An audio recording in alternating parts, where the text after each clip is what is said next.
بسم الله الرحمن الرحيم الحمد لله وكفى والصلاة والسلام على رسوله صلى الله عليه وسلم. ببيتا أحمدية بوقادياني كوبانغا ومقادياني yali musajja bamuyita Mirza Ghulam Ahmad. Kati eri je ewali emirandira je mu bayindi mu Bapakistani mu Punjab eyo n'amawanga amalala g'Abawarabu bo basinga kumanya linnya nti babayita Bakadiyani. Kati wekijje eno mu Afrika erinnya lye lyasinga okumutunda lyali Ahmada. Kati Ahmada ne balifuula nasabiya nti Ahmadiya era n'akola ekibinja ekyo kye bayita ba Ahmadiya. Kati diva era eri erinnya ligemu kumanya ga Nabi Muhammad sallallahu alaihi wasallam. Kati yalifuula erinnya nga lya kibinja kye okwenasaba okulaga nti ka origin ke kava ku Nabi Muhammad sallallahu alaihi wasallam. Musajja tanabbaa yefuula nabbi lyali entandikwa yagundiye byaliwo mu Pakistan ndowooza oluvannyuma lw'okufa kwa Ali Saudi yalimu mamlaka Saudiya bebaana be lyezadde lyamuvaamu mweyafiira. Kati weyafa mwaka ndowooza gwali oba 19 ndowooza ku lutalo lwa World War I.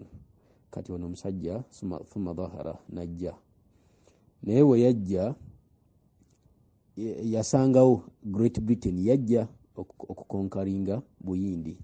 Kati Great Britain nekozesa omusajja oyo ayitire mu mbeera y'okuba nti musiraamu naye nga wa bulimba. Era bwe emirimu gye yabakolera yagamba mu kitabo kye osoma ebitabo bya Dhamimatul Wahyi al-Bushra al-Qadiyani yalaga nti abantu abamutumu ekyannabbi baali basajja ba Great Britain.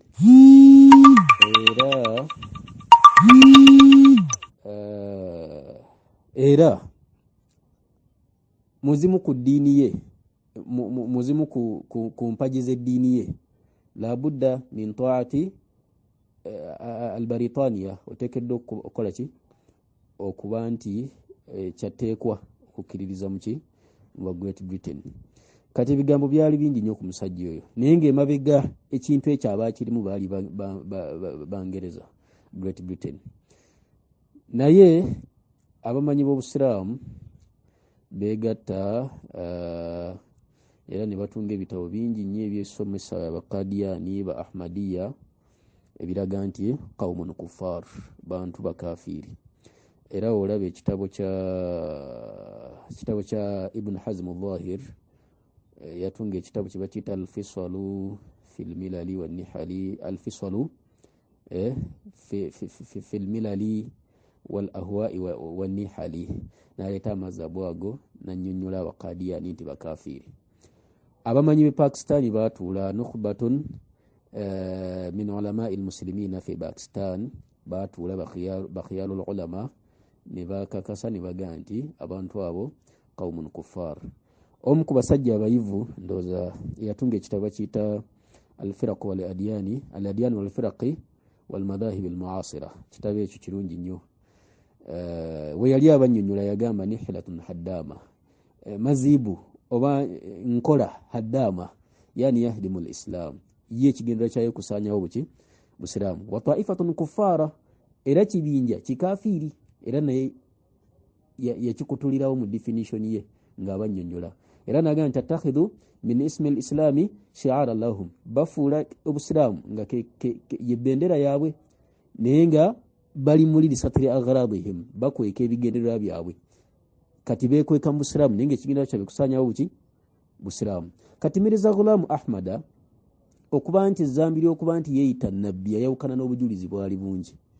Hadith egamba nti aya egamba nti ma kana Muhammadu aba ahadin min rijalikum walakin rasulullahi wa khatamal anbiya'i wal mursalin. Eyo aya ekutulira ddala okulaga nti la nabiyya ba'da Muhammadin sallallahu alaihi wasallam.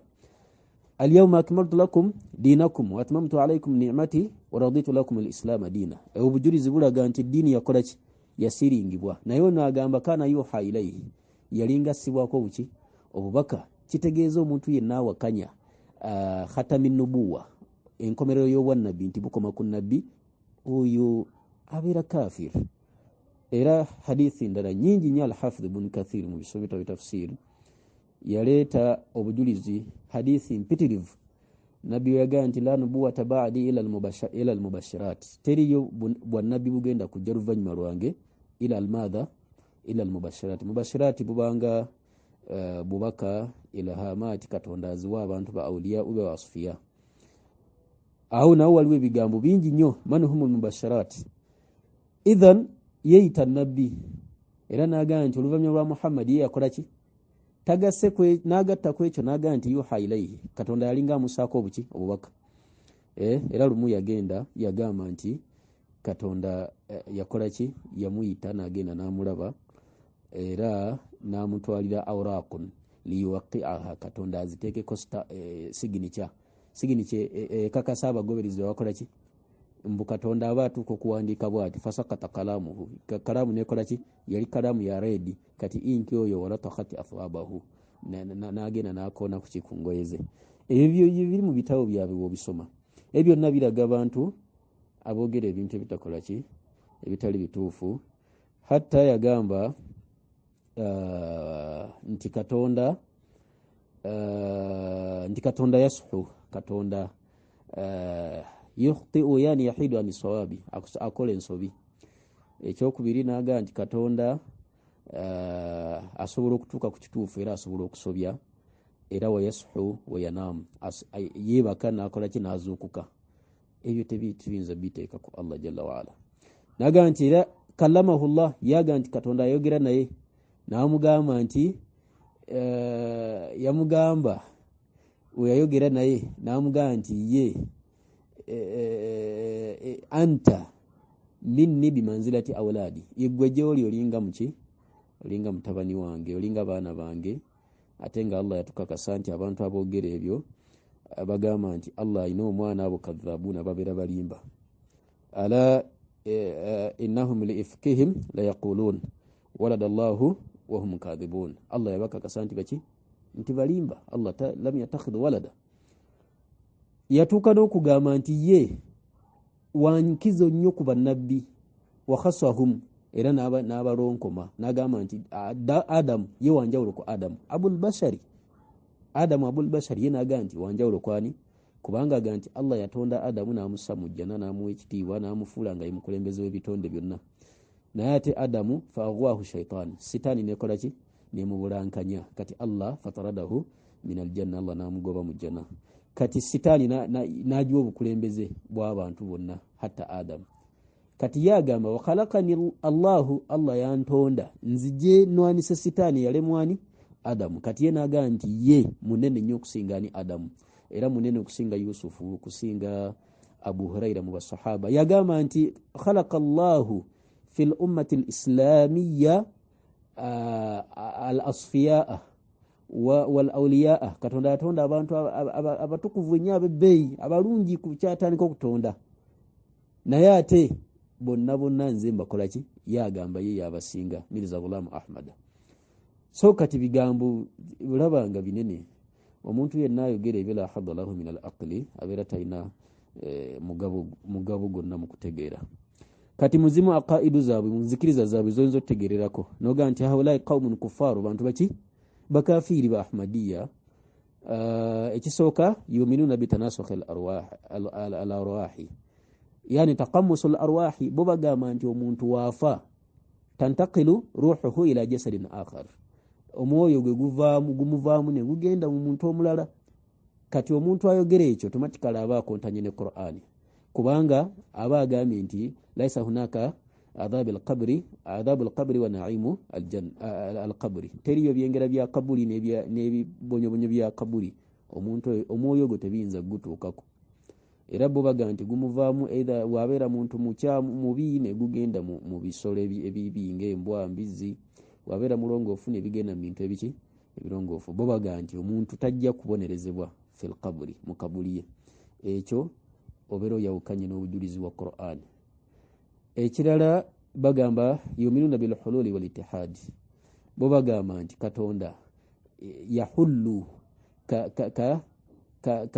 ka hululil ma'i fil ina'i nga olaba amazzi omuntu wanaagateeka mu kyombo kati amazzi we gayingira mu kikapu oba mu kidomola Allah kati baga nti Allah ajja wayahullu fil kainati ajja n'atuula mu bitonde bye ekyo kyekibafuula okubeera nga hum akthar min alyahudi wannasara be basinga okuba abakafiri ennyo okusinga abayahudi n'abaki kuba ate abayahudi bo baga nti Allahu yahullu katonda ajja n'ayoleka fi ibadihi alladhi istafahu ayolekera mu baddu baabwe be yasukulumya ka Isa era bo baga nti Allah ayolekera mu Isa ne maama we naye ate bano bo katonda baga nti yahullu fi jami'il kainat buli kyonna ekiri ku nsi katonda mwali era mwe muli embizzi mwe muli ebisolo byonna byomanyi ebikyafu kati bo baga nti buli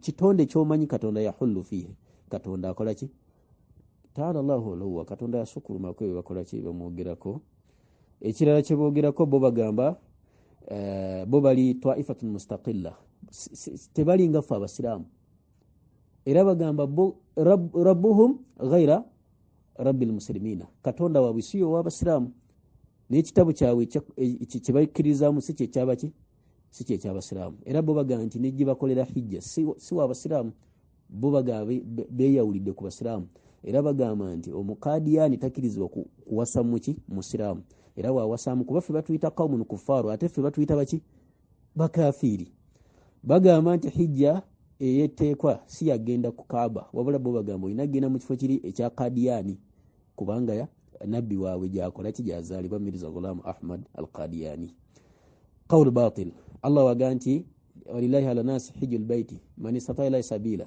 yali agamba Kaaba ebyo byonna byawukana n'obujulizi obutuufu ekirala bo baga nti Qur'ani yaabwe erina emizingo 20 juz'a erina emizinga 20 era baga bagita kitabul mubin baga nti fi martabatil Qur'ani bal afdal eri mu stage za Qur'ani n'okola ki n'okugisingako ate nga Qur'ani kalamullahi muqaddas bigambo bya Allah biki ebitukuvu kati kigambo kye kisinga ekyo aman nasdaqu min Allah qila ebirala bingi nnyo kufuriya bigambo bya bukafiri batuuka n'okugamba nti rabbuhum katonda waabwe yukhatibuhum bil injiliziya katonda waabwe ayogera naye muki mu Lungereza badipendingira ku kiri bali ba Great Britain bye bateekamu ki sente kati kyova olaba nti nisfu dinihim ekitundu ku ddiini yaabwe empaji esinga okubeera empaji enkulu mu ddiini yaabwe oteekeddwa okuba nti ogondera baki ba Great Britain agamawanga gali mu Great Britain kubanga ge gavujirira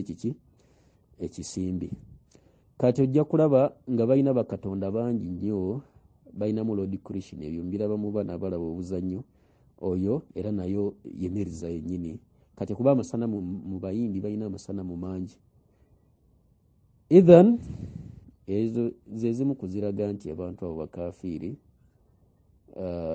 wogamba nti katonda yeebaka era alya era anywa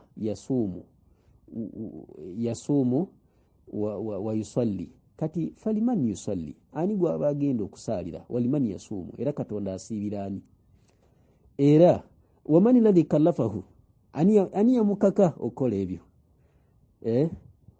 ebyo no birabanga la yaquluhu man lahu aqlun salim muntu alina obwongo obutegeera tayinza kwogera ebyo kati asaalira ani Allah era asiibira ani yeebake azukuke atenga lahu ma fi samawati ma fi al-ard hatta aya bagisembesa ne baga nti katonda yahullu fil kainat alabikira mu bitonde nga besembesa bimutashabihil aya okubuzabuza kwa aya huwa Allahu fi samawati wal ardi wa fil ardi ya'lamu sirrakum wa jahalakum dozaraf kati baga ye Allah fi samawati wa fil ardi mugulu ne muki kitegeeza buli ekiri mu nsi bo baga nti kina kubeera katonda nezo Allah yabinnyonnyola n'aga nti amma alladhina fi qulubihim zayghun abo bayina obwononefu mu mitima gyabwe bafu nnyo yatabiuna ma tashabaha minhu bo bagoberera ebyo bikola ki bibuzaabuza ibtigha alfitna wa ibtigha tawili banoonya bitegeeza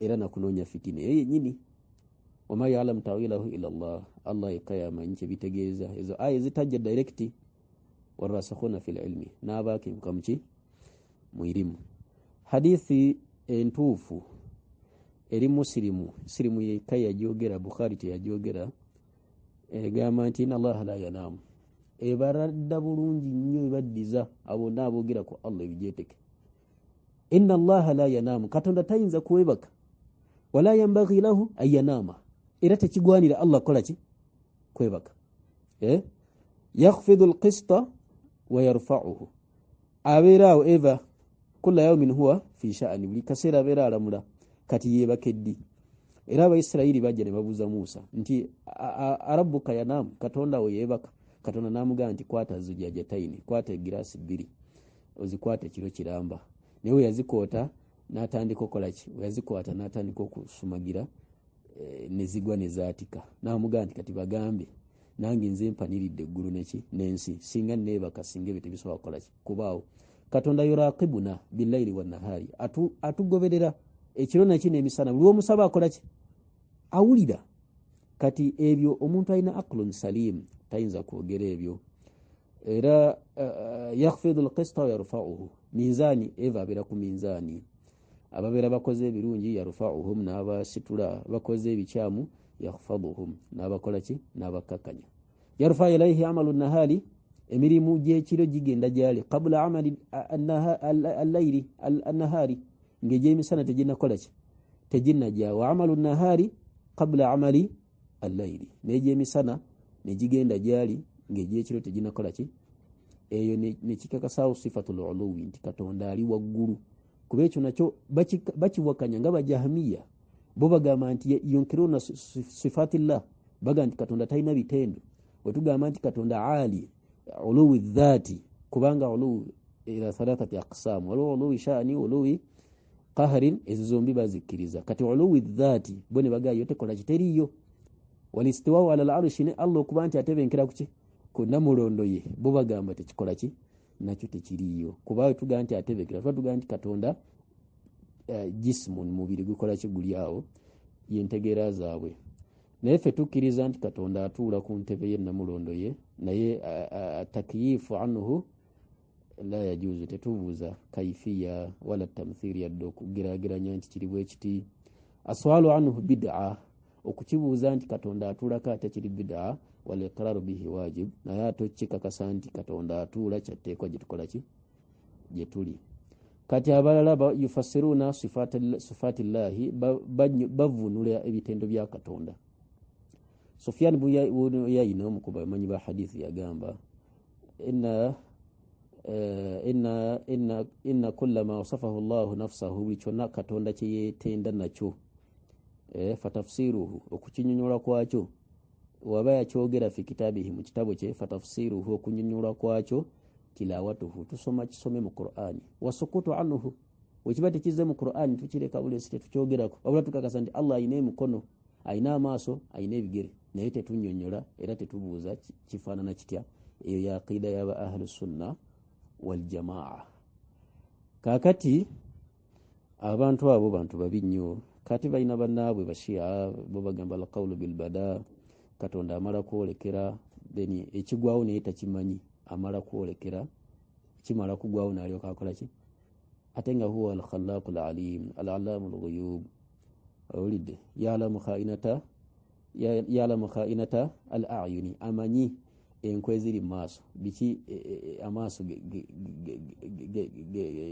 gegateekateeka kola ki okola wama tukhfi sudur ne babyekwese muki mutima Allah yut'im wala yut'am alisa ne takola ki tebamuliisa ebyo namunazzahun an kulli byonna mutukuvu kwebyo ono wagamba nti katonda yamugamba Mirza Ghulam nti katonda yamugamba nti anta minni jendi bimanzilati auladi olinga mwana wange buli yenne yeteekako nti katonda alina omwana namweteekako oyo kadhabu katonda yatugamba nti abo baki balimba in kullu man fi samawati wal ardi illa ati rrahmani abda buli kyonna ekiri ku nsi ne mu ggulu bigenda kujjewa katonda nga abda nga biddu lakad ahsahum wa addahum adda aya ze suratu Maryam kati nga tumaliriza abasiraamu kye tubategeeza nti eyo fitina esinga okubeera ennene eyolekedde obusiraamu allati tamuju kamauji lbahari. Umaru gye yabuuza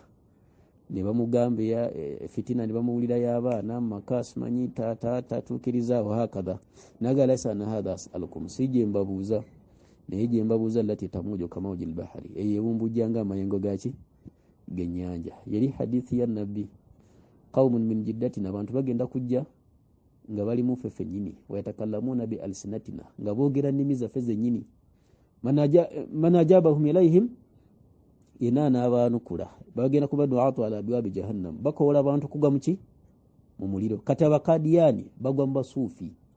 Abasuufi mwe muva firqatul kadiyani kubanga bayawukana harujasanga mu balahuriya ne ba ahmadiya wonna bali mu bakadiyani ffe tetubaawula bonna kaumun kufar. Era Allah singa teyatusaasira ne baawukana bandibadde bakabenje nnyo ery'obusiraamu naye nabo bennyini balimu enjawukana bayawukana. Kati abantu abo babi nnyo abalala ojja basanga bakhawariju nabo babi nnyo. Kati bibinja bingi ye fitina esinga okwolekera obusiraamu naye okusaasaana kwabwe kugira mu nsonga nga ssatu ekibawa amaanyi. Kisooka jahalul muslimina abasiraamu baganye okusoma. Abantu tebaagala kusoma ddiini yaabwe. Abantu abo bakugwako nga tosoma baba bamaze okukola kyokkubuza era bakozeseza obuwaavu bwaffe ne bazimba amasomero ga free of charge ne tutwalayo abaana baffe ne bazimba amalwaliro. Ezo ze wasiila ze bayitamu okulaba nti batambuza eddiini yaabwe. Ekirala kathratu alwathaniyun abasinza amasanamu bangi abasinze ebitali katonda bingi kyova nti mu bayindi baali bangi nga balina hatta amasanamu agawera emiliyoni ya 30.